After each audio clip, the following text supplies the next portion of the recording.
बड़ी बड़ी धर्म संसद हो रही थी हिंदू राष्ट्र बनाने की बात, और उसके लिए आतंकवादी संगठन जिसकी क़यादत आरएसएस करे।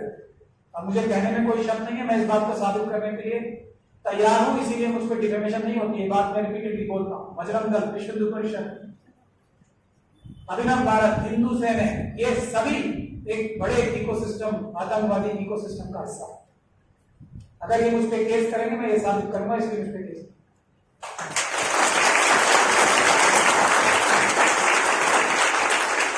आज जब कोशिश ये की जा रही है कि बाबा साहब ने जिस मनुस्मृति को जला के भारत का संविधान बनाया था, उस भारत के संविधान को जला के खत्म करके मनुस्मृति लागू दोबारा कराई जाए, इसीलिए मिशन सेव कॉन्स्टिट्यूशन की जरूरत पड़ी।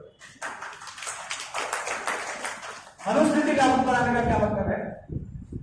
वोट देने का हक तो भूल ही जाइए, मालिक बनने का हक तो भूल ही जाइए, आपको प्रॉपर्टी रखने का हक होगा, आपको पढ़ाई लिखाई करने का हक नहीं होगा, आपको सड़कों पे चलने का हक नहीं होगा, पब्लिक बिल्डिंग्स में जाने का हक नहीं होगा, आपको पानी पीने का हक नहीं होगा। कॉमन रिजर्वेशन से मीडियोक्रेसी आती है, काम कॉम्प्रोमाइज होता है। ये एससी एसटी ओबीसी और माइनॉरिटीज के लोगों के जहनों में भी ठूस ठूस के भर दी गई ये बात, हम भी ये यकीन करने लगे।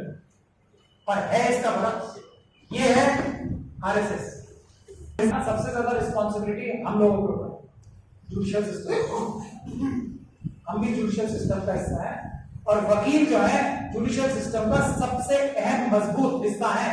हमारी लोगों की ढाल की वजह से जजेस का व्यापार होता है, हम वकीलों की ढाल की वजह से जजों की इज्जत पूरी देश करता है, पूरी दुनिया करता है।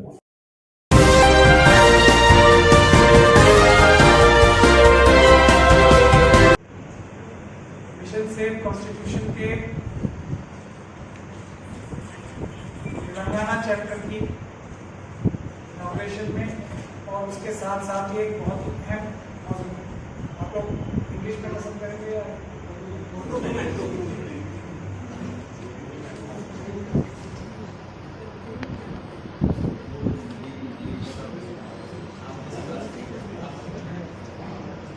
ज्यादा लोग पसंद करें उर्दू, और हम लोगों को उर्दू शहर काम चलाने लायक सब थोड़ी थोड़ी आती है,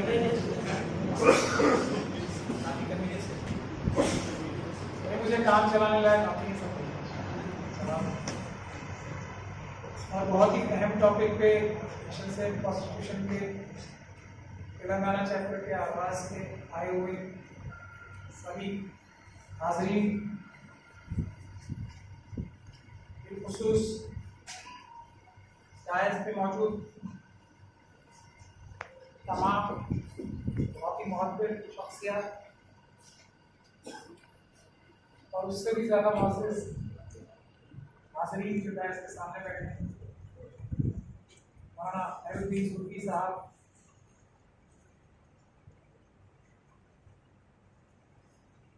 सतीश साहब, क्रांति कुमार साहब, मोहम्मद शुहैब साहब, हुसैन जाबरी साहब, वजीद आज़मी साहब, मौलाना साहब, ज़फ़रुल्लाह खान साहब, शकील साहब, शीबा साहब, वाजिद साहब। मैं नाम लेने में और याद रखने में बहुत कमजोर हूँ, माफ चाहता हूँ। जो मुझसे कोऑर्डिनेट करके यहाँ आए हैं, शफी साहब और आप सभी लोगों को अस्सलाम वालेकुम रहमतुल्लाह, जय भीम।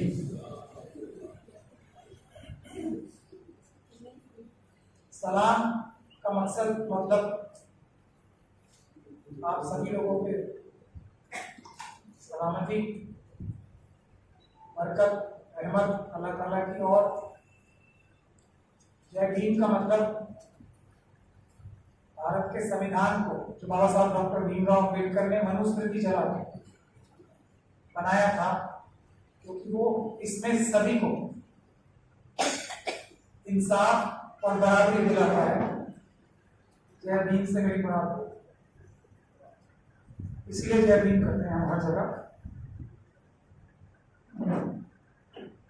हाज़रीन, मुझे शुरू में ही ज्यादा कोशिश होती है, अगर ख्वातीन की तादाद ज्यादा होती है, आज एक बहुत बड़ी तादाद में लोग आए हैं। इसकी वजूहत ये है कि ख्वातीन अगर आगे आएंगी तो पूरा घर आ गया है। और सीए एनआरसी के प्रोटेस्ट में हमने पूरे मुल्क में देखा कि जहानत में, बहादुरी में मर्दों से आगे थी। तो एक चीज की कमी खल रही है मुझे कि ख्वातीन की तादाद कम है। तो इसका मतलब मिशन सेव कॉन्स्टिट्यूशन को यहाँ और ज्यादा मेहनत करनी पड़ेगी, और ख्वातीन अगर बड़ी तादाद में आ गई तो मिशन सेव कॉन्स्टिट्यूशन यहाँ कामयाब हो जाएगा।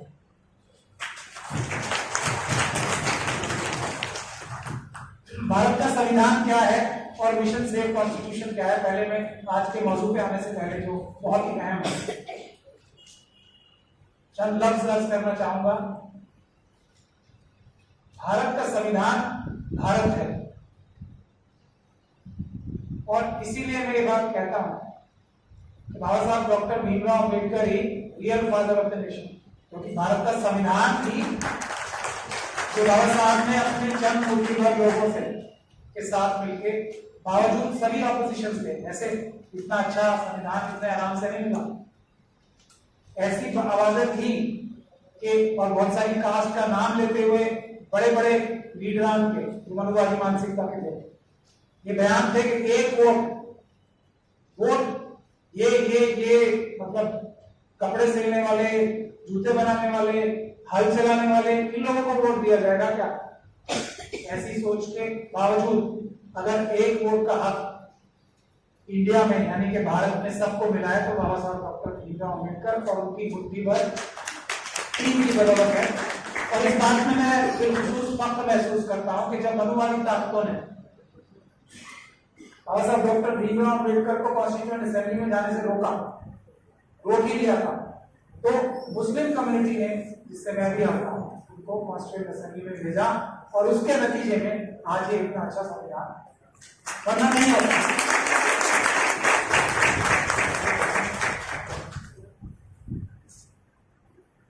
क्या है संविधान?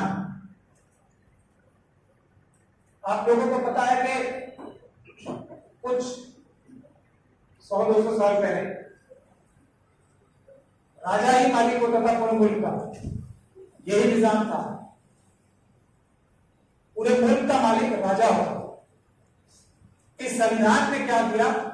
इस मुल्क के हर एक बाशिंदे को इस मुल्क का राजा बनाया, एक वोट की ताकत हर एक को। तो इस देश के मालिक, इस देश की जनता, एक एक अवाम इसका बराबर का मालिक है। ये है भारत का संविधान। इसीलिए भारत जो है, भारत का संविधान ही है।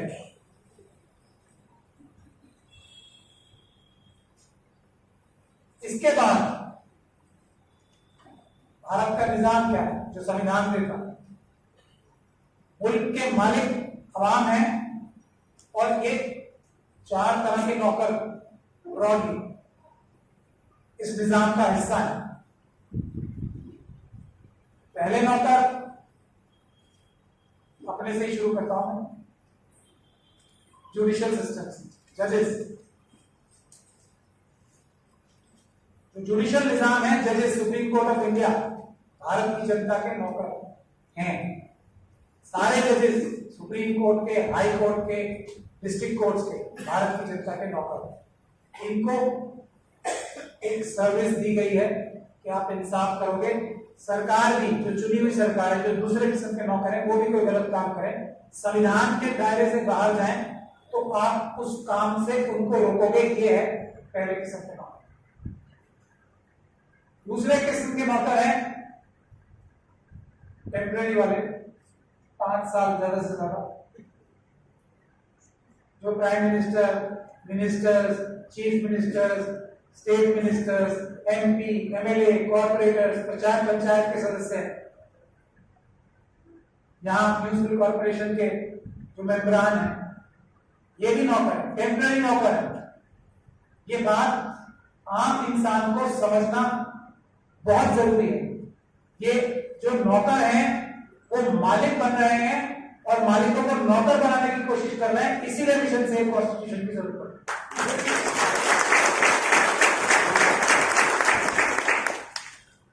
इससे पहले वकील साहब ने कहा कि संविधान को इंप्लीमेंट करने की जरूरत है, और संविधान तो है ही, मतलब ये चीज तो कभी शक के दायरे में आनी नहीं चाहिए थी। लेकिन आज जब कोशिश ये की जा रही है कि बाबा साहब ने जिस मनुस्मृति को जला के भारत का संविधान बनाया था, उस भारत के संविधान को जला के खत्म करके मनुस्मृति लागू दोबारा कराई जाए, इसीलिए मिशन सेव कॉन्स्टिट्यूशन की जरूरत पड़ी। मनुस्मृति लागू कराने का क्या मतलब है? वोट देने का हक तो भूल ही जाइए, मालिक बनने का हक तो भूल ही जाइए, आपको प्रॉपर्टी रखने का हक होगा, आपको पढ़ाई लिखाई करने का हक नहीं होगा, आपको सड़कों पे चलने का हक नहीं होगा, पब्लिक बिल्डिंग्स में जाने का हक नहीं होगा, आपको पानी पीने का हक नहीं होगा कॉमन प्लेसेस से, आपको रहने का हक नहीं होगा कॉमन प्लेसेस में, गांव और शहर से बाहर। ये मानसिकता है मनुस्मृति मानसिकता, जो दोबारा बाबा साहब के संविधान को खत्म करके लागू कराने की कोशिश हो रही है, इसीलिए मिशन सेव कॉन्स्टिट्यूशन। और ये सच्चाई है, आज की हकीकत बन गई है, बड़ी बड़ी धर्म संसद हो रही है हिंदू राष्ट्र बनाने की बात, और उसके लिए आतंकवादी संगठन जो जिसकी क़यादत आरएसएस कर रही है। अब मुझे कहने में कोई शक नहीं है, मैं इस बात को साबित करने के लिए तैयार हूं, इसीलिए मुझ पर डिफेमेशन नहीं होती है, बात मैं रिपीटेडली बोलता हूं। बजरंग दल, विश्व हिंदू परिषद, अभिनव भारत, हिंदू सेना, ये सभी एक बड़े इकोसिस्टम, आतंकवादी इकोसिस्टम का हिस्सा। अगर ये मुझ पे केस करेंगे, मैं ये साबित करूंगा, इसलिए मुझ पे केस।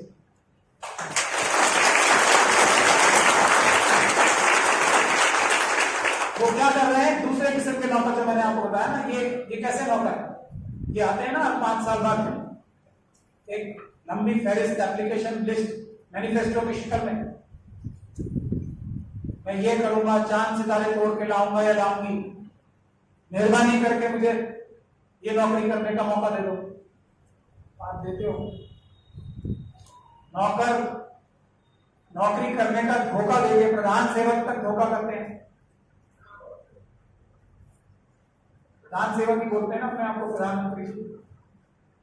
मैं कोई गलत बात नहीं कह रहा हूं, मैं इसलिए बार बार जोर से कसम कह रहा हूं कि आम इंसान को, जो मुल्क का मालिक है, उसको इसकी आदत डालनी चाहिए, रोजमर्रा की जबान में भी। ये सब हमारे नौकर,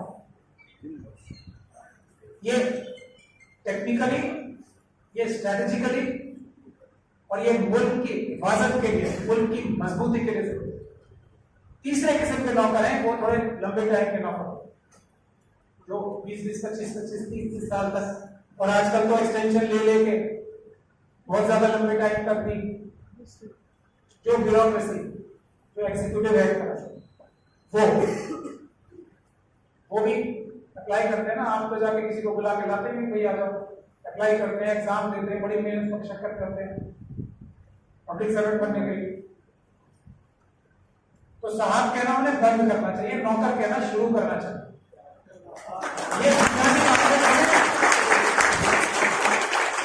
सारा मसला ही उल्टा वहां से हो रहा है ना, कि मालिक जो है नौकरों को साहब इज्जत देनी चाहिए, नौकरों को मैं मना नहीं कर रहा हूं, लेकिन ये याद दिलाते हुए कि तुम नौकर हो, बावजूद इसके हम तुम्हें इज्जत दे रहे हैं, ये बात नहीं भूलने देनी चाहिए नौकरों को। आज क्योंकि हम लोग बाशऊर लोग हैं, तो देश की जनता तो बहुत रहमदिल, बाशऊर, डिसिप्लिन ये सब है, तो नौकरों को साहब कहना शुरू कर दिया, वो साहब बन गए है। नहीं, हम कह रहे हैं, ये याद दिलाना हर रोज, हर घंटे जरूरी है, हर मिनट नहीं। जब मुलाकात हो तब याद दिलाना जरूरी, जब आमना सामना हो तब जरूरी। फिर चौथे किस्म के नौकर हैं, आजकल वो भी पूरी तरीके से क्रिमिनल हो चुके हैं, वर्क प्रेस। प्रेस के पास भी ताकत है, बहुत सारे लोगों को हैरानी होती है कि वो कैसे नौकर होने, हम क्या देते हैं। जो प्रेस है उसको ये ताकत है, वो किसी के आगे भी माइक कर सकता है, किसी से भी सवाल कर सकता है, जवाब हासिल कर सकता है, ये ताकत का, ये ताकत हम प्रेस को देते हैं, ये हमारे मुखबिर है। आप दूसरे किस्म के मुखबिर जानते हो ना सब, शेड्यूल का शेड्यूल ट्राइब और मुस्लिम और माइनॉरिटीज के एरिया में दूसरे किस्म के मुखबिर ज्यादा लोग जाते हैं। ये प्रेस हमारी मुखबिर है देश के मालिकों को। अब मुखबिरी अच्छे काम की करने की है, ढूंढ के लाए कौन सा हमारा 3 नौकरों में से कौन सा नौकर चोरी कर रहा है वो हमें बताएं। आज क्या काम कर रहे हैं, बाकी तीनों नौकर अगर कुछ चोरी कर रहे हैं तो उनके साथ मिलकर ये भी चोरी कर साजिश।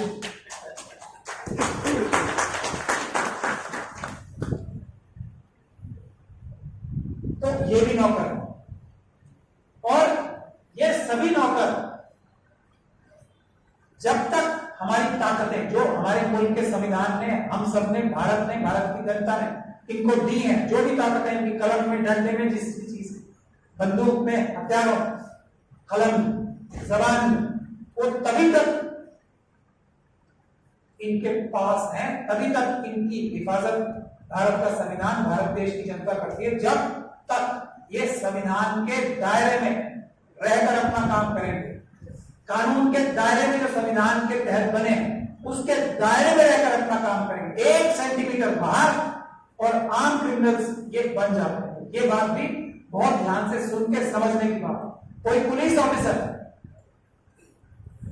पुलिस फोर्स नहीं, बहुत ध्यान से मेरी बातें सुनने की होती है, इसलिए मैं तवज्जो चाहता हूं सभी की कि ध्यान से मेरी बातें सुने।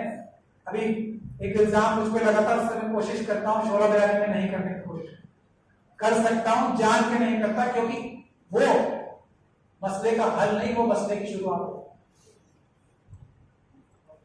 मेरी एक एक बात मैं बहुत मुताला करके बोलने की कोशिश करता हूं, तो ये बात बहुत जरूरी है समझने की। जैसे ही हमारे तीनों नौकर, प्रधानमंत्री को ना, चीफ जस्टिस ऑफ इंडिया के नाम, सबके कानून में प्रावधान है, जैसे ही वो 1 इंच, सेंटीमीटर, मिलीमीटर, 56 नहीं, 1 मिलीमीटर बाहर जाएंगे संविधान से, वो एक आम अपराधी, गुनहगार बन जाते हैं। ये भारत देश का निजाम है, ये हमें बचाना है, यही हमारे देश की ताकत। लेकिन सुप्रीम कोर्ट के 4 जजेस 2018 आप लोगों ने सुना होगा, 4 सुप्रीम कोर्ट के जजेस ने प्रेस कॉन्फ्रेंस करके ये बोला, सिटिंग जजेस, कि हमारे ऊपर दबाव है। एक तरफ गुहार लगाई देश के मालिकों से, यही कहा था ना कि पब्लिक सामने आया और वो डिसाइड करे क्या देश को कैसे बचाना। हम लोगों ने नहीं सुनी, उसका अंजाम बाबरी मस्जिद की बहुत बात करते हैं ना, बहुत बड़ी बड़ी साजिशें हुई, लेकिन एक वजह यह भी थी जो नजर आती है, जस्टिस गोगोई भी उसमें थे, दबाव से पब्लिक ने आगे आके उनको नहीं बचाया। तो राज्यसभा की क्या कर, ये नजर आता है। मैं कोई इल्जाम तराशी नहीं कर रहा, ये फैक्ट्स है, नजर आते हैं। उन्होंने गुहार लगाई थी पब्लिक से, अगर आप लोगों को याद हो,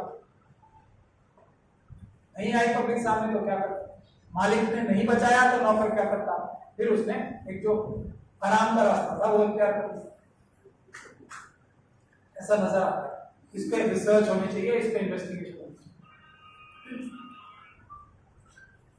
तो ये बुनियादी बात है।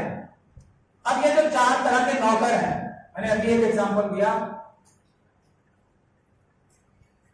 इसीलिए प्रैक्टिकल एग्जांपल दिया कि एक किस्म के नौकर को देश के मालिकों ने नहीं बचाया तो उसका अंजाम बाबरी मस्जिद का फैसला, उसका अंजाम राफेल का फैसला, उसका अंजाम, अब एक के बाद एक के बाद एक फैसले देख रहे हैं।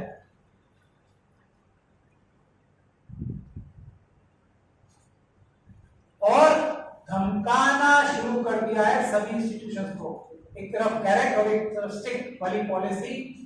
ये जो मनुवादी मानसिकता के आरएसएस और बीजेपी के लोग हैं, जिनका काम, मेरा तो खुला खुला इल्जाम इन पे रहता है कि ये मुल्क को कमजोर कर रहे हैं चाइना और पाकिस्तान से मिलकर। इसीलिए मनुवादी मानसिकता के गुजराती बिजनेसमैन, चाइना के साथ ट्रेड पॉलिसी हमारी सुपर कॉम्प्रोमाइज ट्रेड पॉलिसी।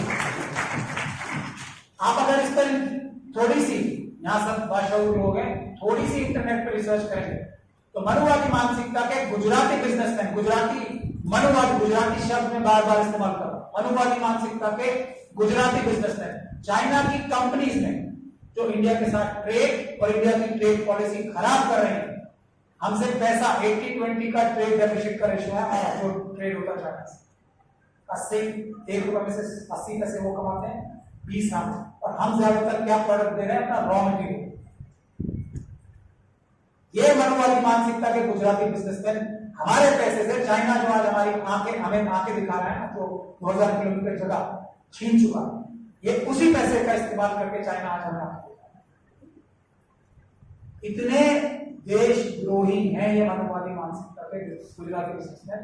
लेकिन वही पैसा ये जो चुरा रहा है पब्लिसिटी के जरिए, अपने पन्ना प्रमुखों के जरिए। जानते हैं ना पन्ना प्रमुख क्या होता है? पैसा जो चुरा रहे हैं देश का, जो आपका मेरा खास तौर पे गरीब तबकों का जो पैसा वो चुरा कर, वो लूट कर अपनी पब्लिसिटी पे और अपना इंफ्रास्ट्रक्चर और अपनी तंजीमें बनाने पर लगा रहे हैं। ये है देश के खिलाफ सबसे बड़ी साजिश, जिसको हमें रोकना है। ये क्यों मुस्लिम कम्युनिटी के खिलाफ ये क्यों बोलते हैं? एक वजह पॉलिटिकल है, वोट मिलते हैं कम, पोलराइज कर। दूसरा वजह जिससे चाइना और पाकिस्तान को फायदा हो। 57 मुल्क हैं दुनिया में मुस्लिम, और वो बहुत अच्छे ताल्लुकात हैं भारत से। हमारी जो इकोनॉमी है उन पर बहुत ज्यादा डिपेंडेंट है, तेल की वजह से भी और दूसरे ट्रेड की वजह से। उस इकोनॉमी को भारत की जो वेल्थ है उसको डिस्ट्रॉय करते हैं, हिंदू मुसलमान का झगड़ा करते हैं। ये भी एक एंगल है जो इन्वेस्टिगेट होना चाहिए। कल को अच्छी सरकारें आएंगी तो ये सारे एस्पेक्ट इन्वेस्टिगेट होंगे, और जो टेररिस्ट ऑर्गेनाइजेशंस हैं उनको टेररिस्ट ऑर्गेनाइजेशन ही घोषित किया जाएगा। आज भी हम कानून के जरिए से उस काम के लिए दिन और रात लगे हैं। उसी तरीके से क्रिश्चियन से तो इतनी ज्यादा पोलराइजेशन नहीं होती, फिर भी क्रिश्चियंस की चर्च क्यों जवाब? क्यों रामस्टेन्स ये सब ये टेररिस्ट ऑपरेशंस क्यों करते हैं? पूरे दुनिया में जो भी क्रिश्चियन मजहब के मानने वाले लोग हैं वो वहां पे एक पब्लिक ओपिनियन बने, और वो इंडिया के खिलाफ पब्लिक ओपिनियन बने। और इंडिया अगर कमजोर होता है तो किस कंट्री को सबसे ज्यादा फायदा होता है? चाइना। क्या कर रहे हैं ये जो डिकेड्स 2010 के बाद से इंडिया के डिकेड्स, ये पूरे 2014 के बाद से अब तक जो बर्बाद किए हैं इन्हीं आतंकवादी संगठन ने किए हैं। चाइना को वरना डाउन ट्रेंड होना चाहिए था, और हमारा वर्टिकल अप ट्रेंड होना चाहिए, जो देश में सिर्फ एक आदमी का हुआ, अडानी का। जिस स्पीड से पूरे देश को आगे बढ़ना चाहिए था, उस स्पीड से सिर्फ मनुवादी मानसिकता के गुजराती लोग ने देश में सिर्फ एक आदमी को ऊपर बढ़ाया, पूरे देश का हक लूटकर एक आदमी पे लगाया है। और वो एक आदमी इन्हीं का फंड है, अमित शाह साहब का और मोदी जी का, उन्हीं का पैसा है। ये अडानी कुछ नहीं, एक मोहरा।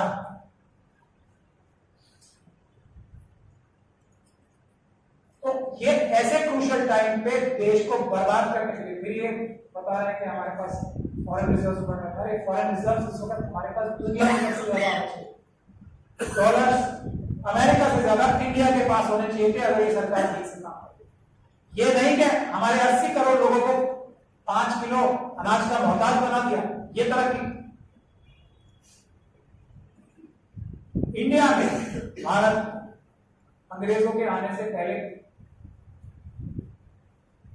कोई वो मुसलमानों का राज नहीं था, ये भी मैं आपको क्लियर कर दूं। राजाओं का राज था, पर वो मुस्लिम धर्म के मानने वाले। अगर वो इस्लाम धर्म के पक्के मानने वाले होते तो अलाउद्दीन खिलजी, जिसने मंगोलों की फौज को रोका था, बाबर, ये नाम लेते हैं ना बहुत सारे लोगों के, अकबर, औरंगजेब, एक फरमान जारी करते, किसकी मजाल की जो छुआछूत कर जाता, एक फरमान के बाद।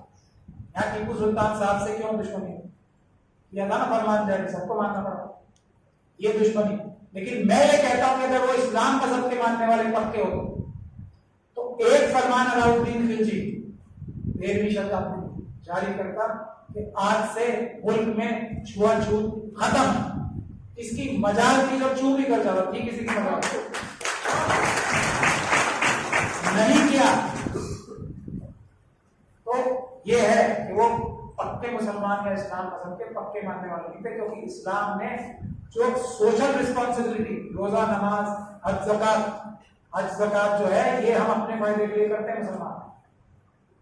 अल्लाह का जो काम है वो इंसाफ और बराबरी कायम करना है, जिसके लिए जो रसूल है सबके बीच में इंसाफ और बराबरी से कायम करना। यही है भारत का संविधान जो बाबा साहब डॉक्टर भीमराव अम्बेडकर ने आके वो तो नहीं किया ना हमने। अब मैं ये भी कहता हूँ शायद उसकी सजा है जो हम लोग भुगत रहे हैं, वो गलती की सजा ये जो जुल्म और ज़ात की मुस्लिम कम्युनिटी पर हो, उसको दुरुस्त करने के लिए हम लोगों को मेहनत करनी चाहिए। जो जितना बड़ा मजलूम है उसका किसी की भी मदद का, किसी भी की भी जद्दोजहद का मुस्तहिक सबसे पहले वो है, जितना भी बड़ा जो मजलूम है, नंबर 1 मजलूम की मदद करना। हर एक, मैं तो मुस्लिम हूं तो मुसलमानों की एंगल से बता सकता हूं, मेरा सबसे बड़ा अव्वलीन फर्ज ये है कि जो सबसे बड़ा मजलूम है उसकी मदद पहले, और जो उससे कम उसकी मदद बाद। कोई भी तो ये मैं बता रहा था कि अंग्रेजों के आने से पहले ऑलमोस्ट 25 से ज्यादा %, 1/4 ऑफ वर्ल्ड्स वेल्थ, पूरी दुनिया का जो वसाइल समझ लीजिए या जो भी वेल्थ थी वो भारत के पास थी। यह भारत की ताकत अंग्रेजों के आने के बाद से, क्योंकि वो एक एक्सप्लॉइटेटिव गवर्नमेंट, वो यहां से लूट के बाहर ले जा रहे हैं, तो ये कमोबेश 3% हो गई है। आज तक दुनिया की वेल्थ का 3% भारत के पास है। यह संविधान ऐसा है कि ये वापस उसको 25% की जगह पे ले जा सकता है। यह संविधान ऐसा है, इसीलिए इसको बचाने की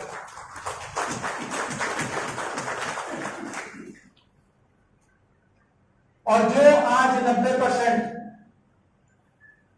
90 से भी ज्यादा % जगहों पे बैठे हुए हैं, जो सो कॉल्ड मनुवादी मानसिकता है या जो सो कॉल्ड अपर कास्ट अपने आप को है, अच्छी लगती है कुछ लोगों को बातें, और लोगों को बुरी भी लगती हैं। जो सिस्टम में बैठे लोग हैं मेरी बातें बुरी लगती है। टेस्ट अगर पुडिंग किसी मीटिंग ना, हाथ कंगन को आरसी क्या, पढ़े लिखे को पारसी क्या, और सटीक कहावत है। 95% जगहों पे बिजनेस हो, गवर्नमेंट के चारों तरह की जो नौकर है उसमें कौन बैठा है? यही so called intelligent upper caste का। और अंजाम क्या है देश का? 3% वर्ल्ड की वेल्थ। कैपेसिटी कितनी है देश की? 25% मिनिमम। चलो पाकिस्तान बांग्लादेश को हटा दिया जाए तो 20% तो भी बनेगी, है 3%, 4%। तो ये है, मैंने सुप्रीम कोर्ट में केस आर्ग्यू किया था, बहुत झगड़ा हुआ था उसको, रिजर्वेशन स्पेशलिटी कोर्ट के अंदर ही झगड़ा हुआ था। Entire anti reservation lobby was against the up in arms inside and outside supreme court.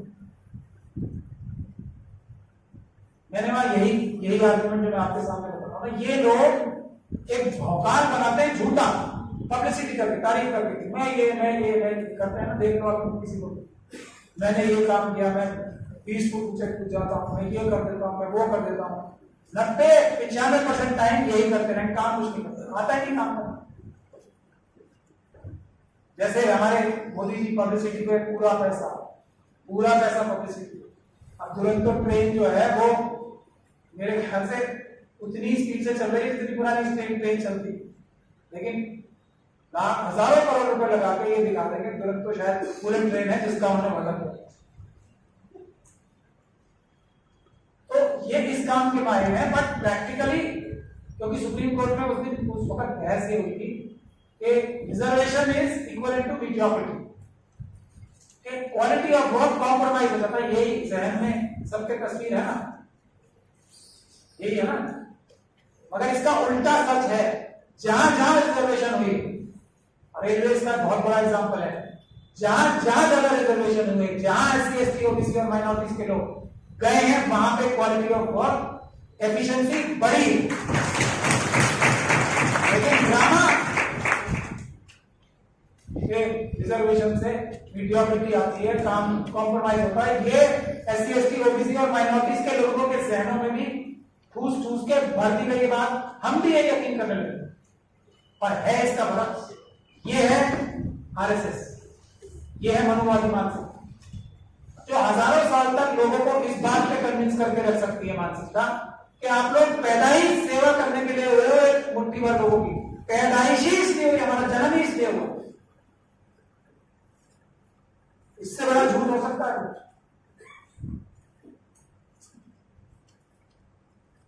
यह है समझने की बात, यही है मिशन सेफ। अब मिशन सेफ कॉन्स्टिट्यूशन के बारे में कुछ कहना चाहूंगा,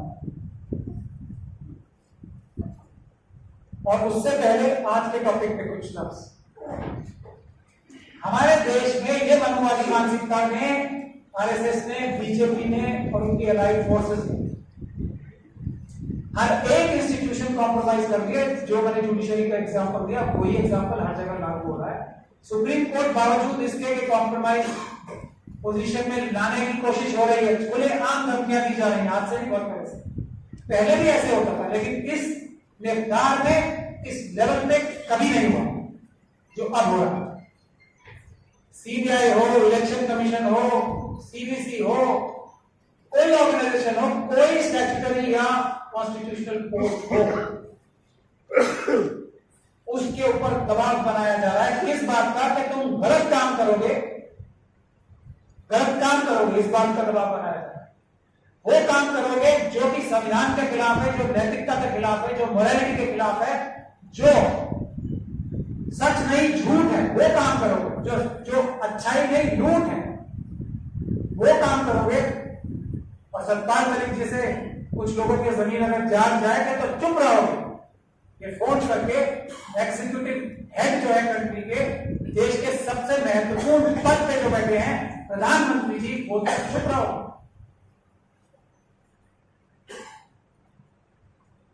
और नहीं चुप रहोगे तो 50 एग्जाम्पल है। सतपाल मलिक साहब की सिक्योरिटी विड्रॉ कर दी, सिक्योरिटी एक ही जम्मू कश्मीर का, और जम्मू कश्मीर का गवर्नर वो होता है जो ऑलमोस्ट उसका प्रोटोकॉल या जो लेवल है वो देश का जो होम मिनिस्टर होता है ना उसके बराबर होता है, because it is such a sensitive post. उस अकेले एक ही हिस्ट्री ऑफ इंडिया में, इंडिपेंडेंट इंडिया में एक ही व्यक्ति सिक्योरिटी जो है इतनी कम है, सतपाल मलिक साहब। क्यों? क्योंकि उन्होंने जमीर का मुजाहरा किया, और जमीर के खिलाफ है ये लोग। ये एंटी जमीर, एंटी ईमान, एंटी इंसानियत की मानसिकता है, मनुवादी मानसिकता। तो इस तरीके से गवर्नर के पोस्ट में ये बताने की कोशिश कर रहा हूं कि हर इंस्टीट्यूशन आज दबाव में। सुप्रीम कोर्ट के 4 जजेस ने क्या कहा? मालिक आए और नौकरों की मदद करें। तो पहला काम मिशन सेफ कॉन्स्टिट्यूशन का वो था जो मैंने अभी आपके सामने रख दिया कि मालिक को मालिक, देश का निजाम कॉन्स्टिट्यूशन से चल रहा है जो बाबा साहब ने बनाया है अपने मुट्ठी भर साथियों के साथ, वो लोगों को प्रैक्टिकली समझाना कि जमीन पे, घर में, रोजमर्रा की जिंदगी में संविधान की क्या अहमियत है और कैसे संविधान का इस्तेमाल करके हम एक खुशहाली की जिंदगी जी सकते हैं, कैसे चोरी डकैती लूट भी रोक सकते हैं, ये अडानी अंबानी जैसे लोगों के प्रधानमंत्री तक, कैसे जजेस को मजबूर कर सकते हैं कि वो सही काम करें, संविधान के अंडर रह के काम करें, कैसे अपने लोकल पुलिस ऑफिसर्स को, जो दूसरे प्रशासनिक अधिकारी होते हैं, उनको मजबूर करें। और आज के दौर में तो प्रॉब्लम एक और है ना, जो ईमानदार अधिकारी हैं कहीं के भी उनको side line, police training school, लंबी लीव पे मजबूर किया जाता है। जो टेंडेंसी के होते हैं या बन जाते हैं भ्रष्ट टेंडेंसी, उनको जो सो कॉल्ड मलाईदार पद होते हैं ना, ये कॉनोटेशन है, वेट और ड्राई पोस्टिंग। जो लोग सरकारी अमलों से वाकिफ होंगे, वेट और ड्राई पोस्टिंग होती है, क्या होती है? पोस्टिंग तो पोस्टिंग होती है, वेट और ड्राई।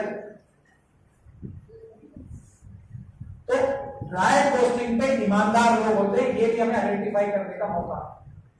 और वेट पोस्टिंग पे जो लोग करप्ट बुनियादी तौर पे हैं या करप्ट बनने पे मजबूर हो जाते हैं, वो वेट पोस्टिंग से रहते हैं।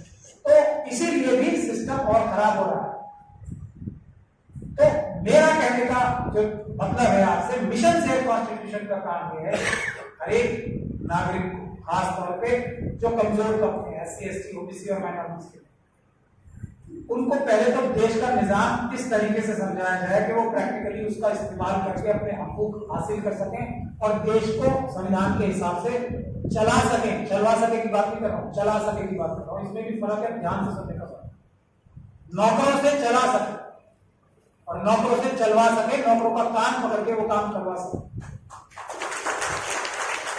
अब कान लिटरली नहीं पकड़ना है, संवैधानिक तरीके से पकड़ना है, वो मैं भी आज करूंगा।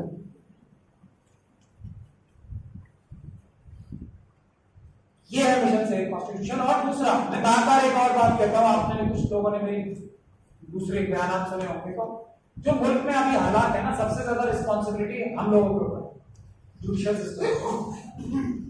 हम भी जुडिशियल सिस्टम का हिस्सा है और वकील जो है जुडिशियल सिस्टम का सबसे अहम मजबूत हिस्सा है। हमारी लोगों की ढाल की वजह से जजेस का व्यापार होता है, हम वकीलों की ढाल की वजह से जजों की इज्जत पूरी देश करता है, पूरी दुनिया करता है। हमारी इतनी इंपॉर्टेंस है, बात कोई जज को जज नहीं समझेगा, हम ही माइल आउट कराते हैं ना, क्लाइंट को बोलते नहीं ऐसे चुपचाप कर लो, ऐसे नहीं, ये सब है ना एक सिस्टम का हिस्सा। हम ही जजेस की रिस्पेक्ट क्लाइंट्स में, आम पब्लिक में बनवाते हैं और हम ही ढाल है जुडिशियल सिस्टम को बचाने।